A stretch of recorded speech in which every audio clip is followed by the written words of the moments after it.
74वें गणतंत्र दिवस के पावन अवसर पर प्रत्येक द्वीपवासी को हार्दिक बधाई एवं शुभकामनाएं देते हुए मैं हमारे संविधान निर्माताओं को शत शत नमन करता हूं।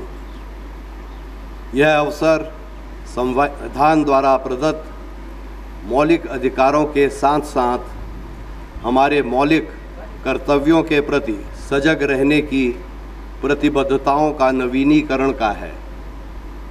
स्वाधीनता के इस अमृत काल में मैं स्वतंत्रता संग्राम के उन वीरों को भावपूर्ण श्रद्धांजलि अर्पित करता हूं, जिनके बलिदान व अथक प्रयासों से हमारा राष्ट्र एक सशक्त गणराज्य के रूप में प्रतिष्ठापित हुआ है। आज का यह गणतंत्र दिवस इसलिए भी विशेष है कि अभी 3 दिन पहले ही 23 जनवरी को पराक्रम दिवस पर भारत के माननीय प्रधानमंत्री जी ने माननीय केंद्रीय गृह एवं सहकारिता मंत्री जी की गरिमामयी उपस्थिति में नेताजी की 126वीं जयंती पर 21 द्वीपों का नामकरण परमवीर चक्र से अलंकृत वीरों के नाम करने तथा एक भव्य नेताजी सुभाष चंद्र बोस नेशनल मेमोरियल बनाने की घोषणा की है। इन परमवीरों का राष्ट्र सर्वप्रथम इंडिया फर्स्ट का संकल्प अब इन द्वीपों के नाम से हमेशा के लिए अमर हो गया है। माननीय प्रधानमंत्री जी ने इन द्वीपों के असीम सामर्थ्य और यहाँ उपस्थित अथाह अवसरों पर बल देते हुए कहा था कि जिस प्रकार अतीत में इन द्वीपों ने स्वाधीनता की लड़ाई को नई दिशा दी थी, उसी तरह भविष्य में ये देश के विकास को भी नई गति देंगे।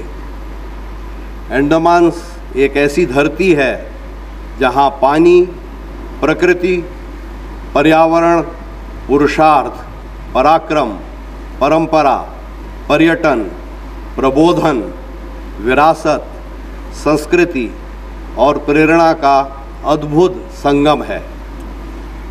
विश्व में सिंगापुर, मालदीव्स, सेशल्स जैसी कई देश व विकसित द्वीप हैं, जिनका क्षेत्रफल हमारे द्वीपों से भी कम है। ऐसा ही या इनसे ज़्यादा सामर्थ्य हमारे इन द्वीपों के पास भी उपलब्ध है।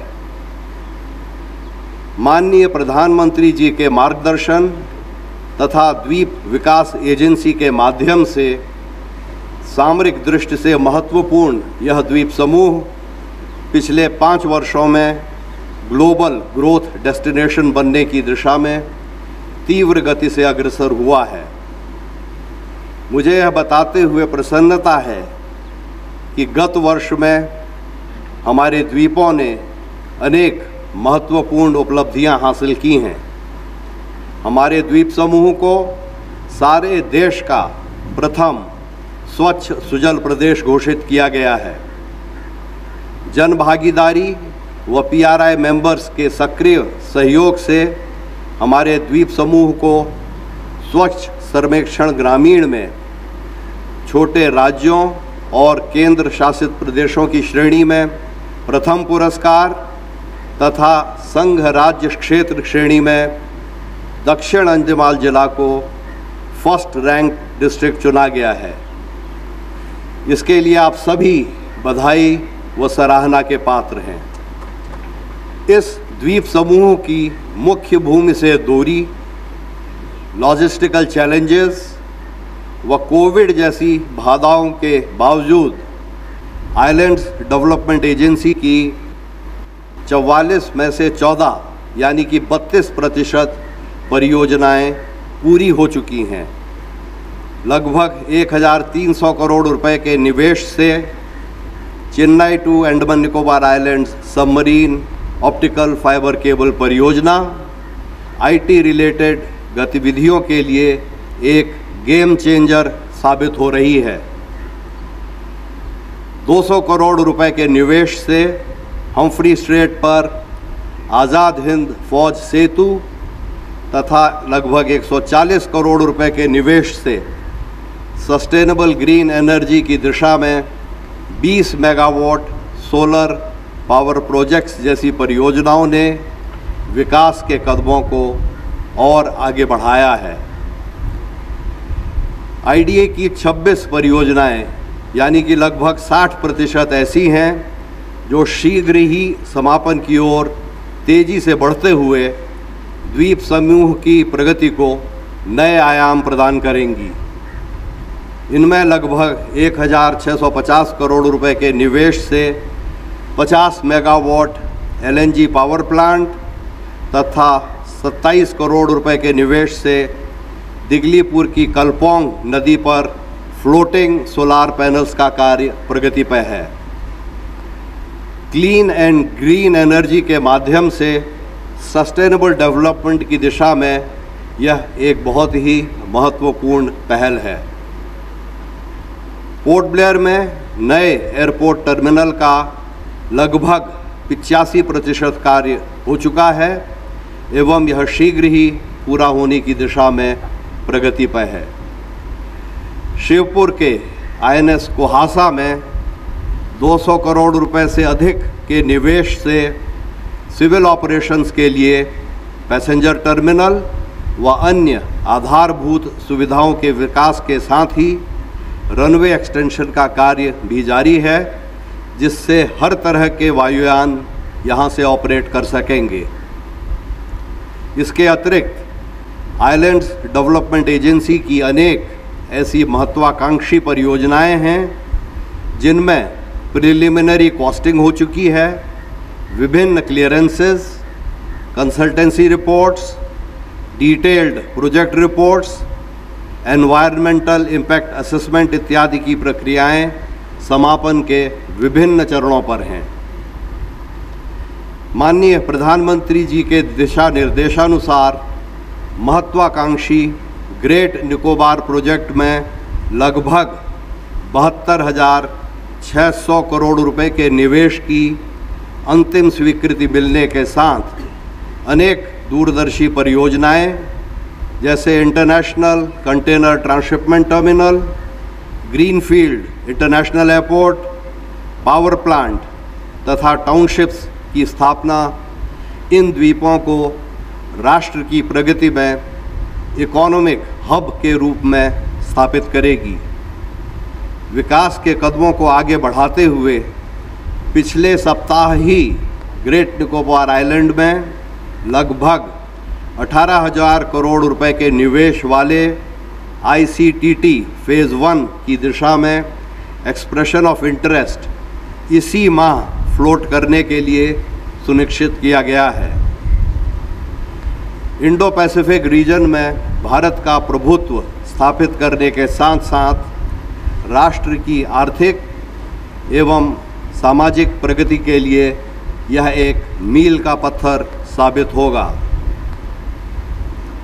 हेलीकॉप्टर फ्लीट के विस्तारीकरण एवं आधुनिकीकरण का प्रस्ताव अनुमोदन के चरणों पर है। RCS उड़ान स्कीम के अंतर्गत पोर्ट ब्लेयर से स्वराज द्वीप, शहीद द्वीप और लॉन्ग आइलैंड के बीच सी प्लेन सेवाओं के रूट्स चिन्हित कर लिए गए हैं। इस सेवा को आरंभ करने के लिए मिनिस्ट्री ऑफ सिविल एविएशन द्वारा बिड्स के माध्यम से चयनित एयरलाइन ऑपरेटर को लेटर ऑफ अवॉर्ड दिया जा चुका है। वाटर एरोड्रोम्स के निर्माण के लिए एनवायरनमेंट तथा CRZ क्लियरेंसेस का कार्य प्रगति पर है। इनके अलावा अनेक परियोजनाएं पॉलिसी डिसीशंस की कैटेगरी में आती हैं जिनके इंटेंजिबल बेनिफिट्स अर्थव्यवस्था पर बहुगामी प्रभाव डालने के साथ साथ द्वीपों के सर्वांगीण विकास के लिए आने वाले समय में बेंचमार्क साबित होंगी। इस श्रेणी में द्वीपों को रिस्ट्रिक्टेड एरिया परमिट से मुक्त व visa on arrival e visa की सुविधा पर्यटन के लिए महत्वपूर्ण साबित हुई है। छोटे द्वीपों में डेवलपमेंटल एक्टिविटीज़ को प्रोत्साहित करने के लिए नो डेवलपमेंट जोन को 50 मीटर से घटाकर 20 मीटर कर दिया गया है। फिशरीज़ तथा मरीन प्रोडक्ट्स के एक्सपोर्ट्स को बढ़ाने के लिए द्वीप प्रशासन साउथ ईस्ट एशियन देशों के साथ ट्रेड लिंक स्थापित करने की दिशा में पहल कर रहा है। विगत 5 वर्षों में आइलैंड्स डेवलपमेंट एजेंसी के अलावा प्रशासन द्वारा स्वतंत्र रूप से क्रियान्वित इंफ्रास्ट्रक्चर, कनेक्टिविटी, टूरिज़्म, हॉस्पिटैलिटी व डेवलपमेंट की अनेक परियोजनाएं भी पूर्ण अथवा पूर्ण होने के विभिन्न चरणों पर हैं। इंटर आइलैंड कनेक्टिविटी में सुधार के लिए लगभग 475 करोड़ रुपए के निवेश से 500 पैसेंजर कैपेसिटी के MV सिंधु व MV नालंदा को फ्लीट में शामिल कर लिया गया है। प्रशासन द्वारा अतिरिक्त रूप से फाइनेंशियल ईयर 2022-23 में अब तक लगभग 460 करोड़ रुपए के कार्य एवं परियोजनाएं भी स्वीकृत होकर विभिन्न चरणों पर प्रगति पर हैं।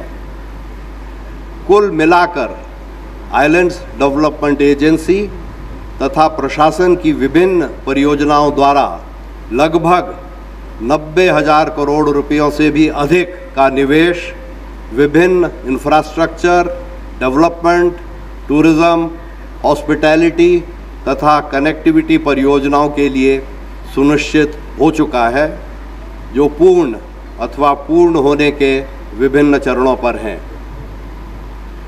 द्वीपों के विकास में यह निवेश न केवल अभूतपूर्व बल्कि ऐतिहासिक भी है। मुझे यह बताते हुए प्रसन्नता है कि हाल ही में द्वीपों के पुलिस प्रशासन ने 3 police medal for meritorious service तथा 2 union home ministers medal for excellence in police training अर्जित किए हैं।